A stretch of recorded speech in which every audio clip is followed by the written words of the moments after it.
Thanks, everyone, for joining us for tonight's event. My name is Kevin. I'm an event host here at Powell's Books. And before we begin, I want to encourage you to check out our lineup of upcoming virtual events by visiting our website at powells.com. Please remember to follow us on Twitter, Facebook, Instagram, and also our YouTube channel. In her new memoir, BothAnd, A Life in Many Words, Huma Abedin, Hillary Clinton's famously private top aide and longtime advisor, emerges from the wings of American political history to take command of her own story. The daughter of Indian and Pakistani intellectuals and advocates, Abedin grew up in the United States and Saudi Arabia and traveled widely. Her relationship with Clinton has seen both women through extraordinary personal and professional relationships, professional highs, as well as unimaginable lows. Here, for the first time, is a deeply personal and beautifully written account of Clinton as a memoir, confidant, and role model. Abedin's memoir is also the candid and heartbreaking chronicle of her marriage to Anthony Weiner, what drew her to him, how much she wanted to believe in him, the devastation wrought by his betrayals, and their shared love for their son. BothAnd grapples with family, legacy, identity, faith, marriage, motherhood, and work with wisdom, sophistication, and clarity. Abedin will be joined in conversation by Cheryl Strayed, author of the national bestseller Wild, From Lost to Found on the Pacific Crest Trail, and Tiny Beautiful Things, Advice on Love and Life from Dear Sugar. This event includes a Q&A. You can use that Q&A button at the bottom of your screen to ask a question. If someone has typed a question that you like and would like to know the answer to, you can actually upvote that particular question as well. So use that Q&A box. Perhaps most importantly, please support Huma and Powell's by purchasing a copy of BothAnd from us. A link to the book as well as a link to Cheryl's books will be shared in the chat a few times this evening. Huma, Cheryl, it's so great to have you both with us tonight. Hello. Hi, Kevin. Thank you. It's so wonderful to see you, Huma. Welcome to Portland. Cheryl, I'm so thrilled to be in conversation with you. I've been looking forward to this since the minute you said yes. And thank you, Powell's. Thank you, Kevin, for that introduction. I'm looking forward to this conversation. Oh, me too. You know this already, but I want to share this with all of you out there. And I want to say, first of all, thank you for joining us tonight. It's an honor to be in your company. I read your book, Huma, last summer, and I wanted to read it. When you asked me to read it, I was like, yeah, I'm excited to hear this story.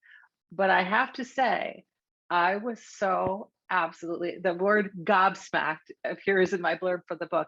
I was so astonished by, first of all, what a great writer you are, but also how brave, how courageous, how open you were to really not just telling the story, your story, but digging down into the deepest truth, all of the complexity of your story. And so I just want to start off as a fan of this book, just saying congratulations. It's a beautiful book. And I envy all of you out there who haven't read it yet. You get to read it for the first time. What's it been like to, in these first weeks? When was the book's pub date? It came out a week ago.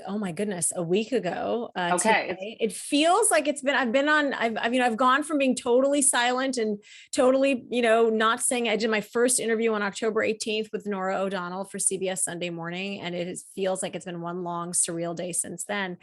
But I've of course promised I wasn't going to do this. And I am going to do this in that I'm going to say, one of the big themes in my book is about women supporting women and those relationships in my life. And you, Cheryl, were, as I've said to you, a real inspiration and gave me the strength and courage to write my story. I had an epilogue originally in the book, and it was, I write about the women who inspired me, and the way you have spoken and told your truth and inspired us all and brought us to tears and opened our hearts and minds gave me the courage. So thank you for that gift. And that's why I was so honored to have the blurb. And I'm so humbled to get that feedback from you.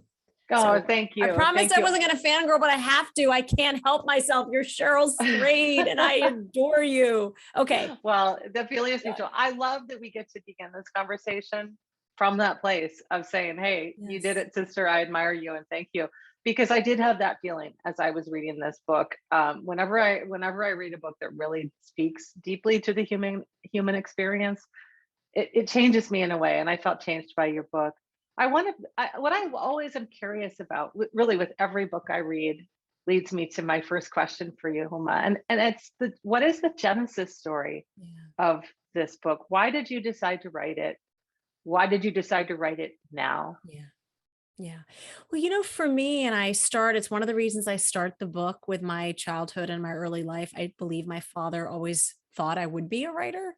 I tell one of my favorite stories that I love to recount from the book is my father telling me two things. One is the greatest power I held was the power of my pen, if I used it wisely. And secondly, he used to bring us a lot of books when we were growing up. And one year when I was 10, he brought me Silas Marner by George Eliot.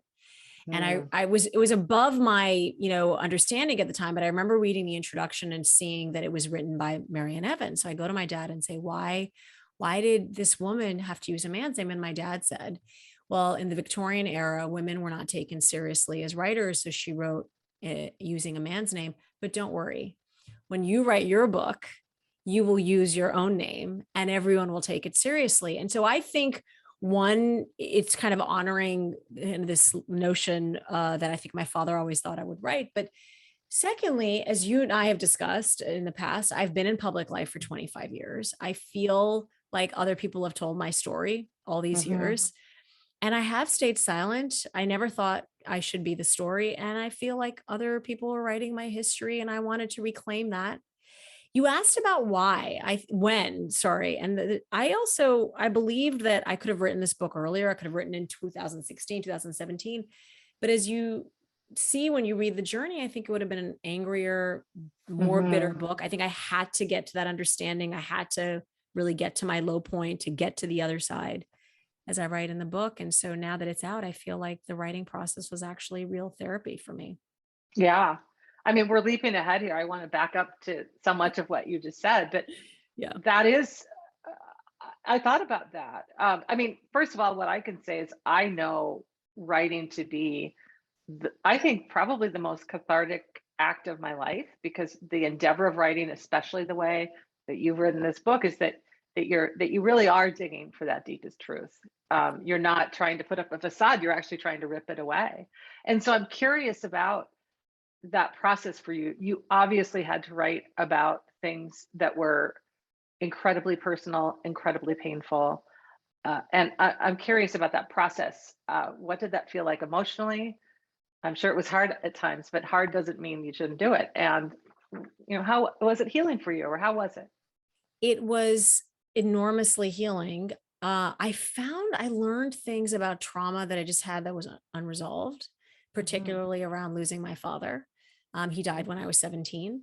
And even when I read my audiobook, the only time I've just is when I recount a Mm, scene of, getting married and not having my daddy there, like this notion mhm. that I need my father.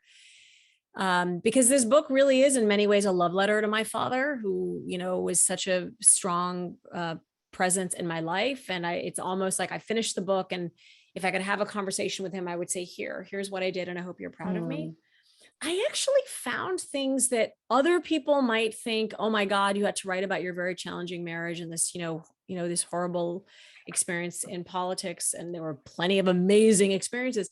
But I did find that was therapy, to put it all down. It felt good. And especially it felt good when I was countering some of the narratives publicly that just were factually incorrect. So right. it was like an unburdening. Some of my colleagues have actually said to me in the last week that I seem so light. Mhm. Mhm. And I think in part it is because my whole truth is out there, not a version that somebody else is telling. And I'm really proud of it. I have a little boy now, and I want him to be able to look at this book when he's older enough to read it and say, I'm really proud of my mom and what she tried to Yeah. do. Well, you just mentioned You want your father to be proud. You want your son to be proud. Let's go back to your childhood. You had, in so many ways, an extraordinary childhood. And then the minute I'm saying that, I'm thinking like, oh my God, goodness, pretty much everyone has, right? There is no normal childhood. Everyone's had something interesting, but you had quite an interesting one. Your parents immigrated, your mother from India, your father from Pakistan. You were born in America, but then you ended up spending so much of your childhood in Saudi Arabia. Is that right? Yes. Yes. And came back to the US, as a teenager in college. And I'm curious about, those early days in your family. You begin the book with a copy of a note you found from your father. Can you tell us about that note and about your parents? So my father was, so both my parents, as you said, they were Fulbright scholars. My dad from India, my mother from Pakistan. They left their homes, their families, on a dream. I mean, they came to pursue the American dream. They knew this country was not perfect, but they believed in the values of the principles and values of freedom and equality, and more importantly, education. I really do believe education was a religion in my family. I start, the early section of the book talking about my grandmother and my great grandmother, and these women who grew up in a time in India where women were not educated or sent to schools, formal schools, and they had to fight to go to schools. And this, in part for me, I feel like the legacy that I'm carrying on is in honor of those women. My parents met at Penn. They were Fulbright scholars and fell in love, moved to Michigan because they had a deal. They would move to the one place where they both got jobs at universities. My dad was at Western Michigan. My mother was at Kalamazoo College. I was born. And then when I was 2, my father was diagnosed with a renal failure. And the doctor at the hospital said, you have 5 to 10 years, so get your affairs in order. And one of the very first lines I wrote in this book was, my father was told he was dying, so he went out and he lived. And we left that hospital, and 2 months later, my parents went on this sabbatical adventure to Saudi Arabia. It was supposed to be for 1 year. And every year they kept going back. And the gift that they gave us, because I think you're right, everyone has a special childhood. The gift that they gave us is that our whole childhood, my parents would take us to different cultures and countries and explore other languages. They wanted us to know about the world. They wanted us to be curious about the world.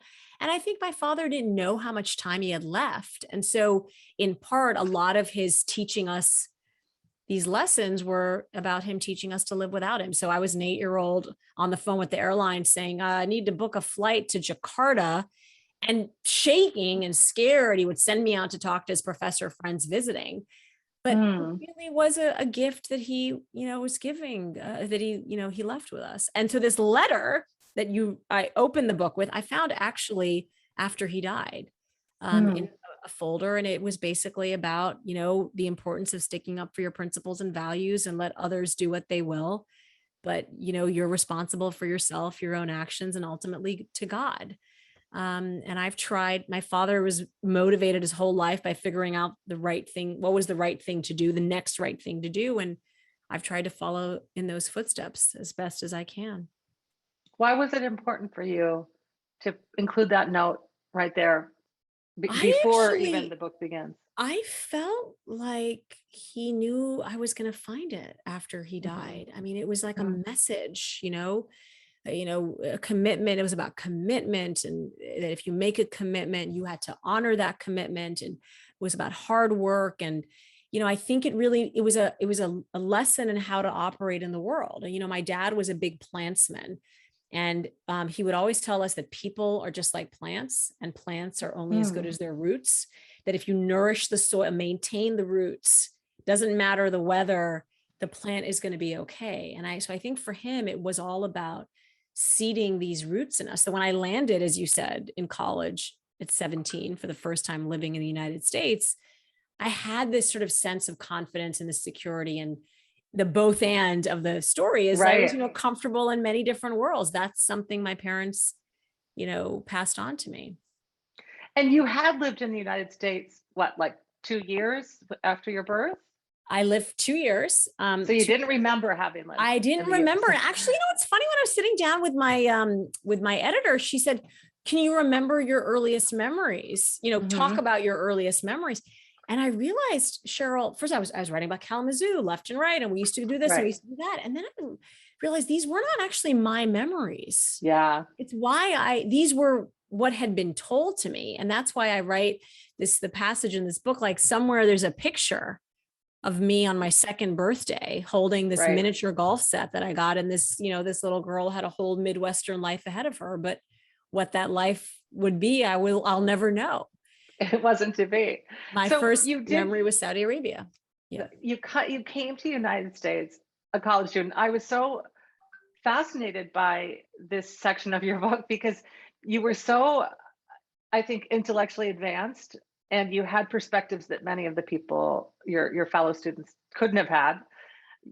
You were very worldly in a way that people who had never left Michigan, for example, and didn't have, and yet you were also incredibly, I don't, innocent isn't the word, but very sheltered and very new to the world.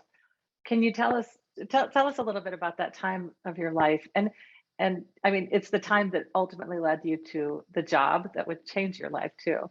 Yes. I mean, I think you summarized it perfectly in that on the one hand, you're right. I knew so much about the world and certainly felt comfortable kind of talking and speaking about things I knew about. My parents, my father had actually warned me going to college was going to be like a revolution, like a cultural revolution, that, Yeah.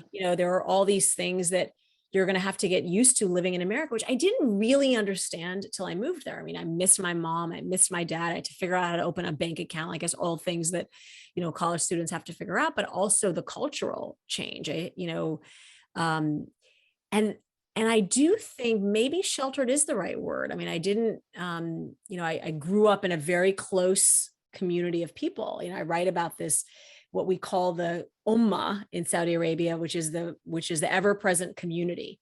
We're all in it Mhm. together. So if there's a wedding, everyone shows up. If there's a funeral, you attend.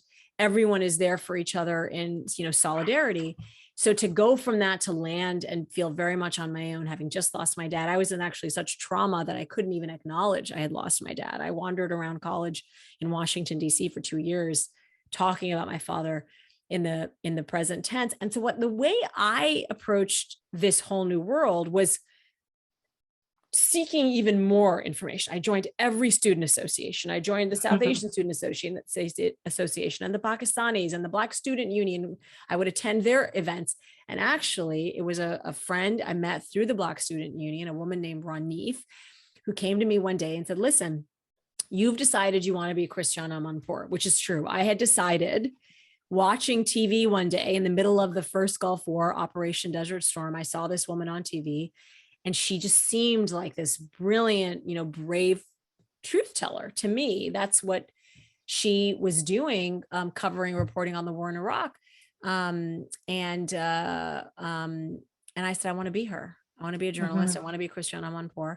So Ronith gets me this internship application. I never thought I would get the job. And sure enough, I do. And I walked into the White House in September 1996, and I had no idea my life was going to change forever. It was extraordinary. Yes, indeed. So, what about that White House experience? A lot of people walk in, they get an internship, and it's like a memory of good things and bad things, and onward they go, on a different path. Tell us a little bit about. I want to hear about what led you to Hillary Clinton, Yeah. HRC as we call her. As What we led you call to it. Hillary? How did you find your way to that position? It's a very, I think, fascinating kind of era of your life.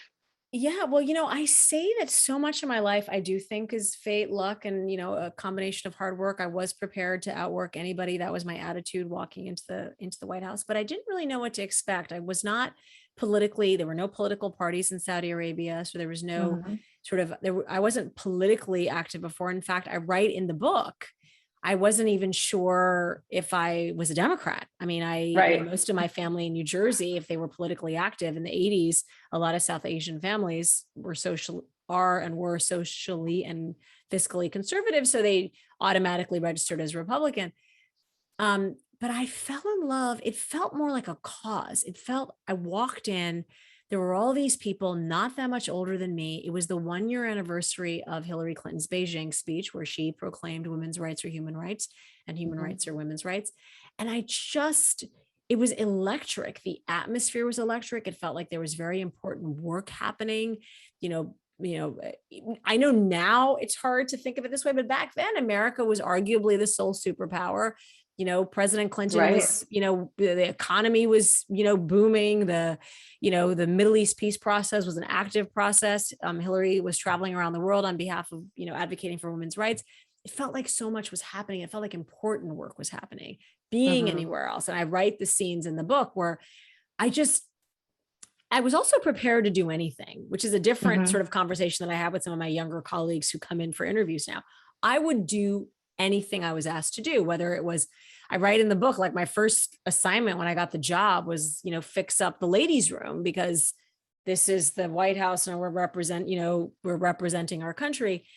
And so it was this kind of attitude of doing whatever it takes, feeling a community and a curiosity. Everybody in the Clinton White House, I felt, because I was not the average person, there were not a lot of people who looked like me, or who came from my background at the time, and now that's different.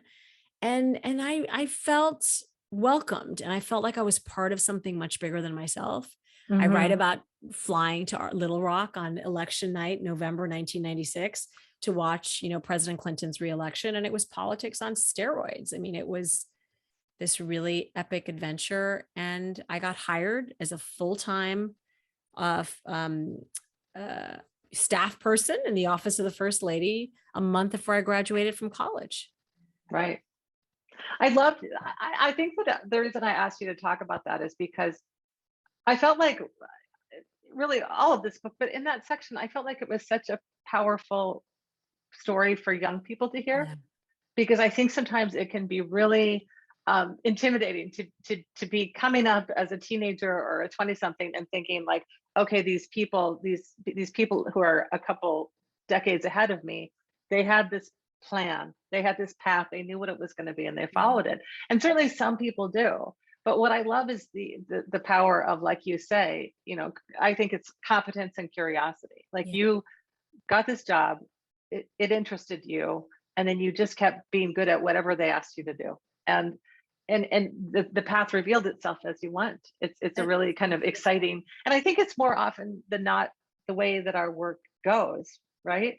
I thought that was beautiful. What you just said, the path revealed itself, because it did. I think the story got cut from the book, but I actually was disappointed to not be in the press office. I was going to be Christiane Amanpour. I wanted to be in the White House press office. I was assigned to the First Lady's office. And I remember calling my mother from those brick cell phones we used to have back then, saying, Mom, I didn't get into the press office. And she said, sometimes plan A doesn't work out, but, pursue plan B. And did plan B turn out to be extraordinary. And the point that you made about being in these intimidating environments. Imagine walking into the residence for the first time. I recount the stories, the goosebumps I felt walking in onto that red carpet, up those marble staircases. The very first act I performed on behalf of my country was receiving the, first Bangladeshi prime minister, and standing in this room, kind of shaking and feeling lightheaded. This brown girl in the diplomatic reception room, which is the center room in the most powerful house in the world, welcoming somebody on behalf of our president and first lady. So that's a pretty intimidating environment. So to have that community of women, what we call, and there were some men too, but that community of Hillary Land, where the whole attitude was, as I figure out what I'm going to do and climb up the ladder, I'm going to help the most junior people. And that is the culture in Hillary Land, because that's how Hillary is, really. Absolutely. Yeah. Identifying that talent in young people and encouraging it. Yeah.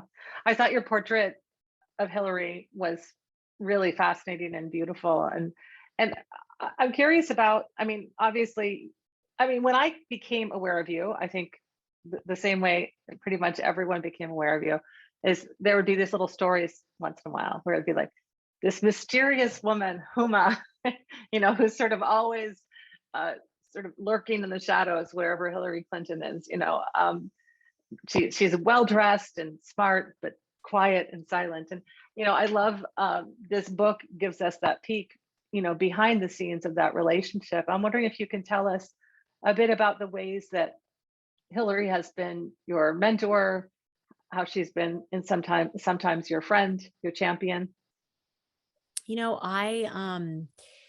I do recount in the book. Now everybody in Hillary land likes to forget these stories. I mean, I did struggle in the job, in part. I started off as the office manager, then I was sort of part of a team of young women trying out to be what was called a trip director, which is essentially the person traveling with the first lady and, responsible for taking her through the day, all the logistics. And I had plenty of little mistakes, like when we landed in New York one day in Manhattan, and I didn't know that when you flew in with the president of the United States, it wasn't just Marine One, there were multiple helicopters. And I landed on a helicopter before the president and first lady, and I'm taking her luggage off. And as the helicopter takes off and Marine One's about to land, the prop wash lifts the clothes off the landing zone and into the East River. And she's the first lady of the United States and has to give a speech the next morning. I mean, or the day that I traveled carrying a raincoat all day, and at the end of the day in Chile, she's like, "What's in that bag you've been carrying?" And I don't know, isn't this yours? And it turns out it was the president of the United States' raincoat that I was carrying. So there were all these sort of comical, screw ups, or like when I, had to try to wake her up to leave for an early trip. And I also woke up the president because I didn't know how to wake up the first lady because she, overslept. So we had all these crazy adventures. But one of the stories, because you asked me very specifically about her being a mentor that nobody asked me about. I tell this story about a very stressful time in the White House. And it's, it was one of those days where everyone wants something for her. It was right in the middle of impeachment. It was really, really, really a hard time for all of us. And I was really insecure about my job. I didn't know if I was doing a good job. I didn't know if I was doing what she needed. So I recount this story about where we're at an event, and I interrupt her and I said, "Do you want food?" And she basically takes this plate that was empty and she puts it down. She says, "This is not working." And out loud. And I thought, oh my God, this is me. I'm not working. I'm going to get fired. This is going to be terrible. So I ride on this long motorcade drive back to the White House thinking I've lost my job. I've tried and I've failed. And all I want to do is help, support our first lady who's going through so much. And I'm actually surprised this has not come up in any of my conversations. And I recount the story of how we pull into the South Drive. She gets out. I'm shaking because, I've lost my job. I'm 21, 22 now probably. And she goes inside the house, and then White House usher comes out and says, "The first lady's asking for you." And I walk inside, and I have to bite the insides of my cheek to stop from shaking and crying because I love my job so much. And I love the work I'm doing so much. And I look up and she puts her arm around me and she says, "I just want to say I'm sorry. That it's just such a hard time for all of us. You're doing such a great job. I don't tell you enough." And I think of what that reveals about Hillary Clinton in that moment, like her humanity, her empathy. And I really was raised, my parents raised me with this, like, radical empathy is something that was just ingrained in me when I was little. And that is something that Hillary Clinton had. And starting from that early exchange that, we had in a very stressful time, I mean, she's just been that person for me. She's always approached every conversation as my friend first and a boss second. And I think that's a pretty extraordinary relationship. And I wish more women in the workplace had these relationships with their colleagues and their superiors. Yeah. I mean, I think it's fascinating because part of the reason that that's revolutionary is because leadership has been construed in such a masculine way about correcting something angrily, blowing up at your the people who work for you by way of correcting them and making them do a better job. And that's never been an effective method for me. I mean, I am so much more likely to want to work really hard and be better for somebody who does what Hillary did in that moment for you, to say, like, "Okay, I'm so sorry. I was stressed out. Things weren't going well, but please know that you are valued. She was essentially saying, it's okay, we all make mistakes, onward we go. And then that's so inspiring to do. You want to do better in that way. Exactly. Exactly. And that's, it's why I say Hillary Land is a club that comes with lifetime membership. I mean, Yeah. you can call somebody after 30 years. I talk about the woman who ultimately became my collaborator because, for somebody like you to read my book and say that you enjoyed the writing, I, certainly was not sure I was good enough to write this book. And I haven't talked about this often, but right after, and I'm not trying to fast forward, but it was a woman who suggested I write my book first. It was Anna Wintour right after the 2016 election who said I should write my book. And then I go to Hillary and say, should I write my book? And Hillary says, great idea. But neither of them saying it convinced me that I should write my book in 2016. I was so traumatized and damaged, I think. It was only when I went to lunch with a man a year later. And I said, oh, some people are saying I should write my book. And he says, oh, terrible idea. How are you going to answer all these questions? Who's going to want to read about all this scandal and why, you can never answer all these questions satisfactorily. And Cheryl, I walked out of that lunch and I had made the decision to write the book. It was somebody telling me I couldn't. I wonder if part of this is also something maybe women do. Certainly I've learned this about myself. It's something I learned in the book writing, I think in the book writing process, is somebody telling me I can't really made me want to do it. And I'm frankly thankful to him now. I'm thankful to him too. I mean, we wouldn't have this book. I just want to say there's so much to talk about. So all of you out there, also put your questions in the Q&A, because I think pretty soon I will, in about 10 or 15 minutes, I'll open it up and read your questions as well. But so here you are, you're becoming more and more central to Hillary's team. And then this is when I met you, her campaign to be the first woman president of the United States. And I remember meeting her at the outset of that campaign and just feeling like it was time. It was a moment, honestly, I, as a woman, had dreamed of all my life. Yeah. And I felt sure that she was going to win. And when she didn't, it was really, honestly, for me, it was a trauma. It was something that I felt not just sort of intellectually disappointed in or politically disappointed in, but emotionally. That whole next day, and I wasn't alone. I was crying. And I'm curious about, what was that for you? I mean, what was that loss like for you on an emotional level?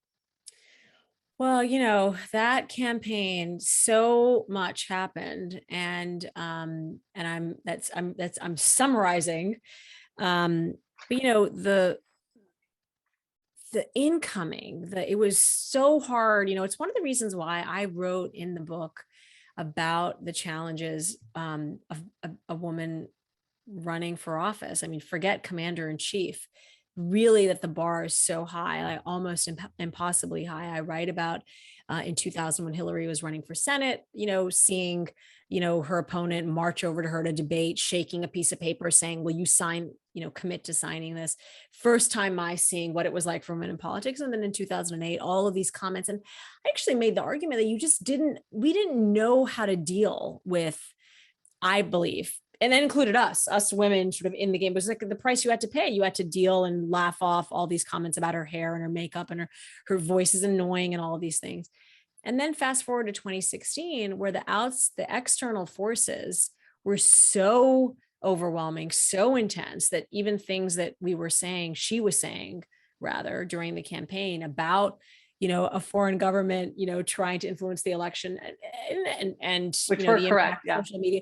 And back then, people thought, oh my God, you guys sound crazy. So then to have this announcement 11 days before the election about, related to me, about, the FBI director reopening the investigation into Hillary's email, Cheryl, I had gone through so much that I couldn't feel in that moment because feeling felt selfish.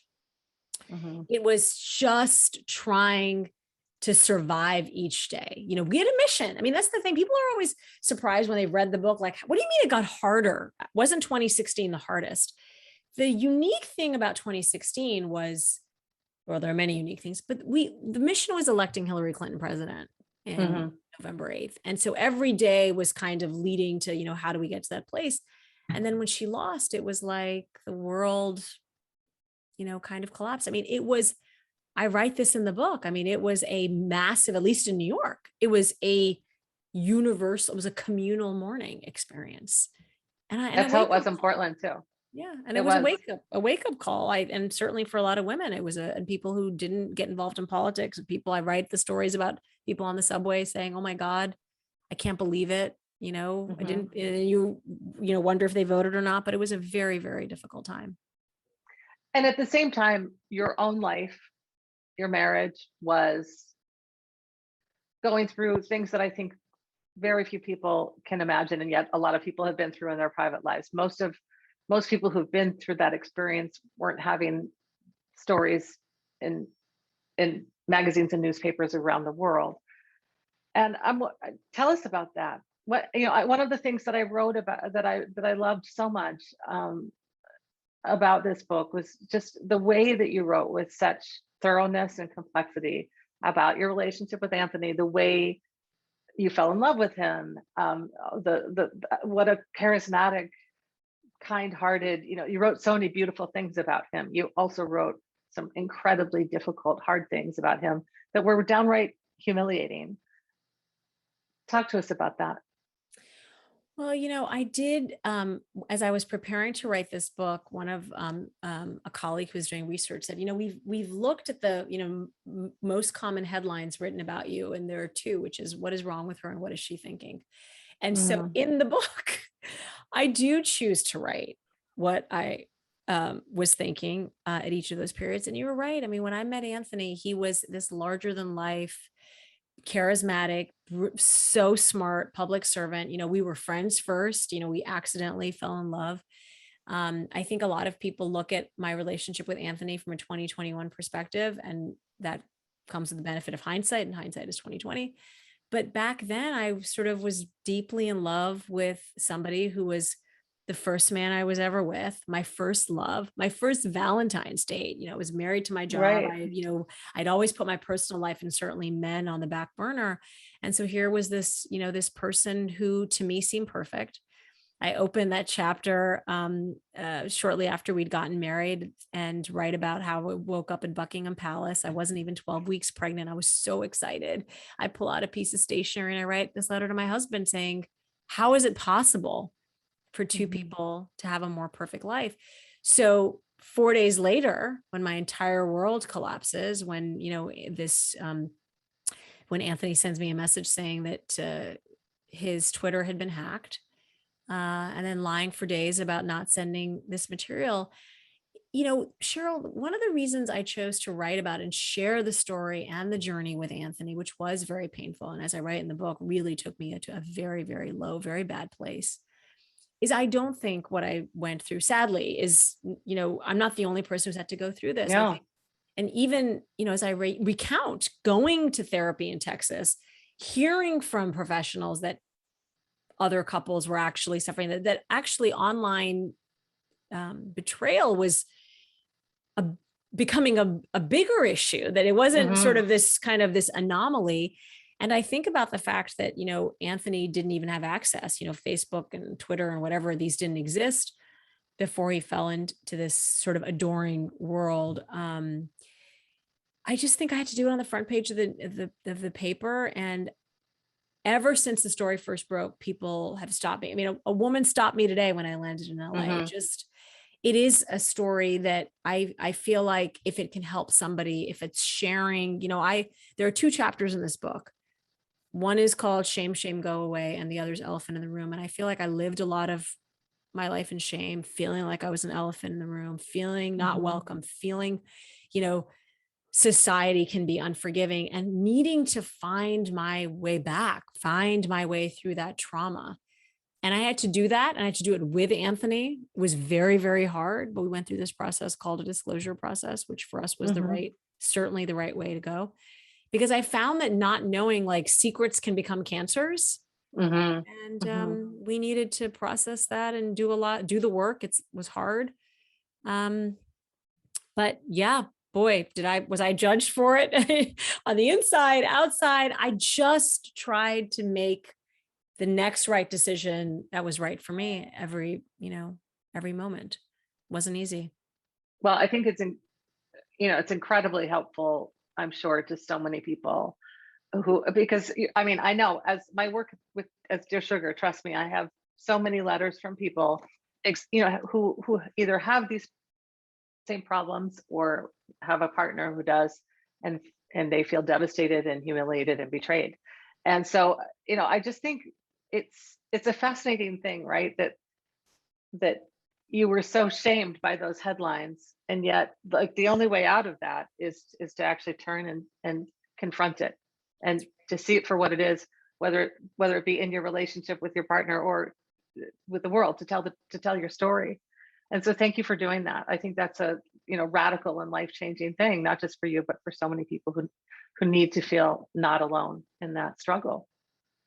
It can feel very lonely. I know I certainly felt very lonely. And when I realized I was getting to a place where I'd really kind of felt for a second that I was just had given up all hope, is when I knew I needed help. And so I did the thing I thought I could never do.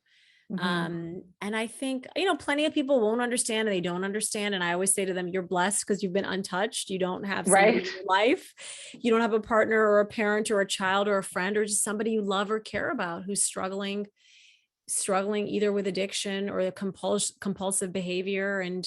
Um, and you're lucky, I think it's a blessing to not, but Yeah. for me, it's a I, lot of I don't want, I have a child with with Anthony, and he's going to be in my life forever. I think I think things are different. And my opinion is that things are different when you have children together, because you are going to be in each other's life together. And so you mhm. have to figure out how you're going to deal with each other. And it's been something that we continue to work on. So you mentioned you wanted your son to be proud of this book. And of course, he's too young to read it. Someday he will read it. Someday in the far future. I get this same question about my own kids and my books as well. And I'm curious about, I was really mindful when I was reading about all of the things you wrote about your marriage. And I wonder, as a writer, like, how difficult was it for you? And I'm asking this question like I know how difficult it is, but here you are, you're writing about an incredibly famous person, Hillary Clinton, right? You're writing about an incredibly important person in your life, your son. Yeah. All of these, both private and public people. How did you walk that line? How did you make decisions about what you would reveal about them versus yourself? Did you have people read what you wrote, or how did you navigate that incredibly difficult territory of writing about other people? It was difficult. I mean, one of the takeaways, I'll start with Hillary first. One of the takeaways, I feel as though the perception of her in the world, I mean, certainly there are millions and millions of people who adore and love her and voted for her when she ran for president twice. But, there's this caricature, caricature of her that exists in the world that is so removed from anyone who knows her, and Yeah, her, yeah, and what she is authentically like. And so the way I tried to approach Hillary, even though I, tried to be respectful of, private conversations, is I tried to just show what it was like. I didn't want to, it was show, not tell. I didn't want right. to tell the story of it. It was just showing her humanity, showing that this is a woman that when I, get this devastating news from my husband and we're on a Secretary of State trip and fly to Abu Dhabi, she has my family come in from London just to Right. be with me.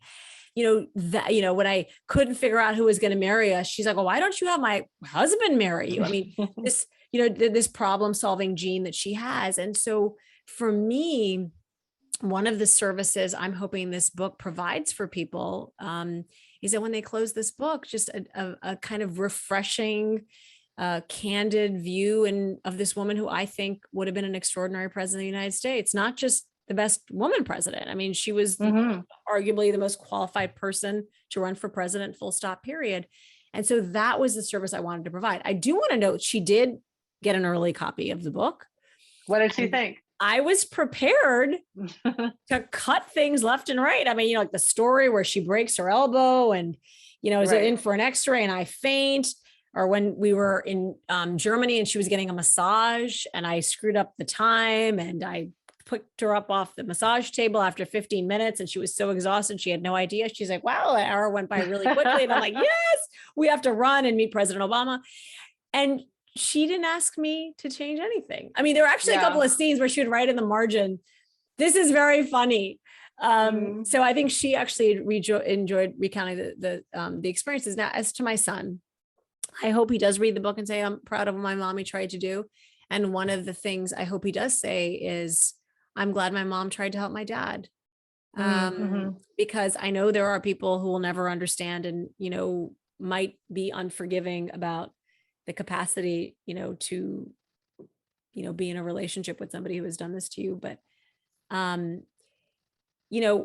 I write this chapter about taking Jordan to visit his father when he was incarcerated in Massachusetts. And I close the chapter with this line that shame is something we teach our children, not something born of their own authentic experiences. That I believe that parents should always be sources of truth for their children. And I can only protect him from so much. And so for us, we thankfully have gotten professional help to, talk to him about his parents. And we're doing it in an age appropriate way. When he was 3, I tell the story in the book of how one day he says to me at dinner, he's like, Mommy, why do strangers talk to you and Daddy on the street? And before we could respond, he said, is it because you work for them? And we both immediately nodded and said, yes, we work for them. And it was just a reminder that our children are so much wiser. They're taking in so much more than we realize. And so I hope it's a truth that he's proud of. I'm sure it will be. Absolutely. I think I loved all, like I said, I felt like you wrote about an incredibly difficult thing in your relationship with Anthony with so much complexity and beauty. And surely your son will see that. Okay, I'm going to turn now, Huma, to, even though we could just continue talking for hours on end. I definitely could. I absolutely adore you. And the thing you said about Hillary, that's so true. I'm always like, no, I don't know where this crazy caricature of her came from. She's kind, loving, smart, amazing, humble, all that stuff, all the good words. Okay. So I'm going to go into the Q&A and we're going, wait a minute, let me see, Q&A. People just put them in the chat, I think. So I'm just going to go to the chat because I don't see any questions in the Q&A. Is that a problem? Are the people from Powell's curious? No, that's totally fine, Cheryl. Okay, well, I'm going to read from the chat. Okay, so if any of you have questions for Huma, please put them in, and I'm going to quickly look at them now. I would really like Davis to hear. And Virginia Rustique. Oh, see, Cheryl, this is my point about Hillary Land in our community. Okay. My people are watching us. Oh my God, I hope I'm not embarrassing you guys. But Your 2 people. women who I love and adore and are members of Hillary Land, and I would do anything for them, and I know they would do anything for me, are watching. All the Hillary Land people are like, yes, we're watching. So here's a question. Now, I just want to say, I think Johanna Bernstein is saying, I would really like to hear more about what it was like to grow up in Saudi Arabia. And I just want to say, guys, this book is such a rich memoir. I mean, I know it's about like public things and you get to hear about all this, like the Benghazi hearings and like, the election and everything, but it's really just like, wow, what a fascinating life. Your life was so rich with so many things, story, as you say in the first line of the book. Tell us about, more about growing up in Saudi Arabia. I was particularly interested, and maybe I'll just add on to this question. There's a lot about, obviously, gender and what women can and cannot do, women and girls. And you were raised obviously by, your father's like, no, your name will be on that book. Talk to us about that experience and what that taught you. I think as I said earlier, I think it was one of the greatest gifts my parents gave us. Here we moved to a very conservative environment, socially, culturally conservative environment. I recount in the book how my mother, here was my mother, she'd left Pakistan, she moved to the United States, and now she's, a decade later, in a country where she can't even drive. And she would look outside the window in 1979 at a time when, that region was really convulsing. I mean, it's why I write in the book what was happening at the time, and actually how the tide was shifting to more conservative, a more conservative outlook on the world. And that's why I think what my parents did was so extraordinary, because in our house, they told us, you can be anything you want. And, it's funny, I did an event with Cal Penn in San Francisco earlier today. And we were both talking about, from our part of the world, South Asian families, especially if you were a boy, there were three acceptable or encouraged professions. It was being a doctor, lawyer, engineer. And if you were a girl, and as I write in the book, I do share stories about girls. We graduated from high school and I was going off to college, and there were girls who were getting married at 16, 17. And I share the scene of looking at a classmate saying, oh my God, you're too young to be getting married. Right. But this notion of traveling and going places, and I say that I loved living in Saudi Arabia, but I don't know that I would have had that same feeling had I not known that the freedoms I could experience were only a flight away. I mean, I knew I had an alternative. So I feel like I had all the benefits of a community support. I write this story in the book of when my father, the doctor was right. His kidneys failed exactly 10 years to the day. And my mother, so he was then on dialysis treatments, and then my mother got him on the transplant list. And then when he got the kidney, my mother had to fly to the United States, and she calls our friends and says, I'm leaving. And we were 3 little girls, me and my 2 sisters. And our friends said, well, the girls should move in with us. And we were all scared for change. And we said, no. And my mother makes up this excuse. And she says, oh, the girls have their exams and they need their furniture. So the next day there's a knock on the door and there's a moving truck. And the guy says, hey, yeah, I was sent here something about desks and furniture and, studying. And that's just how it was. Like, our friends moved our furniture into their house. It was this feeling of, it's going to be okay, because there's always somebody who's going to be there to take care of things. And that's what I loved. And, I write this book as a Muslim American. One of the reasons I wrote the book is I think a lot of people don't understand my faith, or know much about my faith. I mean, I talk to my non-Muslim friends who've read the book and they're like, I don't understand. You believe in Jesus? You believe in Moses? And the answer is yes and yes. And so it's understanding the complexities of different countries and cultures. But I'm able to look back at it with that kind of nostalgia, because I had the both and in the world. You had the both and. The both and. So we're getting some questions now. So this is from Doris. She says, can you describe hitting that lowest point you mentioned and how you handled that time then? What helped you come back?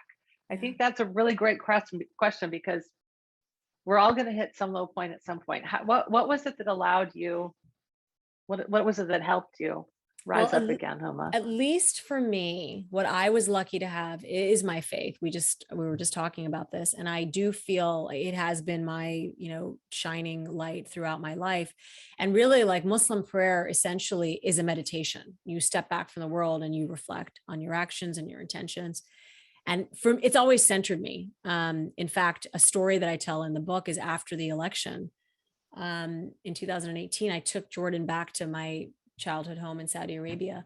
And I went, and my house in Saudi Arabia, our family house, I used to always call Miss Havisham's house, because it was like Miss Havisham's house and Great Expectation. Nothing was touched. And I packed up my dad's closet. And even though he had died 26 years before, I pulled out his undershirts, and for the first time I saw on all of them blood, stains of blood. And my father in his lifetime always was smiling, was immaculately dressed. He always had the most positive outlook in the world. And to me, it felt like a lesson, a message 26 years later, that despite the pain, you can find joy and you can find optimism. And I think that was an amazing, thing he left for me. But I did get through a very low point, and it was in 2019. And as I said earlier, people were very surprised, Doris, that it was like, why wasn't it 2016? And in part, because those people who know me and love me, and I see that there are people on here, Sam in Denver just sent notes and it's making me smile, but I really did blame myself for her election loss. I carried a heavy amount of guilt and trauma and self, self, not, I don't want to say loathing. It was very hard to, carry on. And in part, what happened is because I didn't have a campaign to go to every day. I didn't have this broader Hillary land that I was on a plane with, at headquarters with, talking about strategies in Iowa with. This notion of feeling, enveloped in support. I really felt very lonely. And Anthony was away, and I had 1 year, actually longer than a year, where I was a single parent. And gosh, Cheryl, single parents are heroes, sheroes, they rose. It was hard. I mean, I figured it out and I managed it. So here I am as a single parent. I have a little boy in school, his father's away. And I didn't understand. And then Anthony comes back, and I had so much anger and so much bitterness. And because, for so much of our marriage, I didn't understand the behavior. I didn't understand addiction. I was, as somebody who had maintained so much control over herself her whole life, that's who I was. I controlled myself. I couldn't understand why somebody else couldn't control themselves. And I did have a brief moment where I was standing on a subway platform and I thought, it's too hard. And it was 3 seconds, Cheryl. But the fact that it even crossed my mind, I knew I needed help. And for me, it was getting professional help. And the craziest thing is I needed to do it with Anthony. We had to do it together. Because as I said, I needed the truth, the full truth. I needed to stop pain shopping, as a friend, called it when I looked through his messages. I just needed to understand, process it, and move on. And it was brutal. But it was the only way through for us. It was the only way through. And I'm so much, look where I am now. I am doing the thing that scares me the most. That's this. Yeah. And I'm glad I did. Yeah. You're not the mystery woman behind the scenes on the edge of the frame anymore. Here you are, center stage. And I think maybe let's close with one last question from Barbara. I mean, it's, what is your current work or project? Obviously it's this, but what is it beyond this book? And after you finish the book tour, like what's happening now in your professional life and in your personal life too, if you care to share with us? Barbara, this is an excellent question. Just so you know, I totally screwed it up on the Today Show, because in addition to Cheryl, who was in my epilogue as a woman who inspired me to write a book, I had written about Shonda Rhimes, who also encouraged me to write my story. And when she did her memoir, her whole approach was, this is my year of saying yes, I'm saying yes. And so I said, I'm stealing this as my year of saying yes. Except I don't know, it's yes, but I don't know to what. I kind of want to have an open mind about what I do. Maybe I'll grow up and still be Christiana Amanpour. I don't know. She interviewed me the other day. I didn't have the courage to ask her, but did you tell her you wanted to be her? So I didn't in the end. I didn't. But but she's read the book, so she knows. It's in the book. She knows. But I suspect a lot of people tell her that. So I kind of want to be open to sort of new adventures. I think I'll always be a member of Hillary Land. That just comes with the territory. I'm proud to add author to my resume. I can do author, right, Cheryl? I can do author. Yeah, now you're legit. And I plan to say a lot of yeses, but I don't know what those are. So if you have any ideas, if Christiana has any ideas, I don't know. I'm open to all kinds of ideas. I'm in a good state of being in this moment. That is really intriguing. It makes me instantly want to co-write a comedy with you or something, like a TV series. Is this an official? Okay, I'm going to take this offline. I've got a lot of witnesses. Kevin, you said this was being recorded. Or you could turn your book into a that is an show. Immediate there yes. We go. I love that. Huma, it's been genuinely such a delight and honor to talk to you, and everyone. I think you all, because you're here, you got a copy of this book, but just go buy a zillion for all your friends. I could not put this book down. I kept emailing Huma, as I was reading it, saying like, oh my goodness, you did it, sister. I was so proud of you, even though I don't have a right to be proud of you. I'm proud of you anyway. Thank you, Huma. I'm so honored, thrilled. Thank you all. Thank you for watching. Thank you, Powell, Cheryl. Thank you, thank you, thank you. I loved this Yes, thank you all for coming and listening to us tonight. Yeah, thank you so much. Thank you, Cheryl, for being part of this event. It's one of Cheryl's great books there. Huma's book right here. I am going to put a link to Huma's book in the chat there. You can click on that. Make sure you buy it here from Powell's. And also tomorrow, our YouTube channel will be updated. You'll be able to watch this event. You can pass it on to your friends who may have missed it. And there's a link to our YouTube channel in the chat there. So Huma, Cheryl, it was so great to see you and to listen to the talk. Really beautiful book, and we're very excited to host this event. Yeah, thank you so much. And thank you everyone at home for watching, and have a great night. Thanks, guys. Bye, Huma. Thank you all. Bye, Cheryl.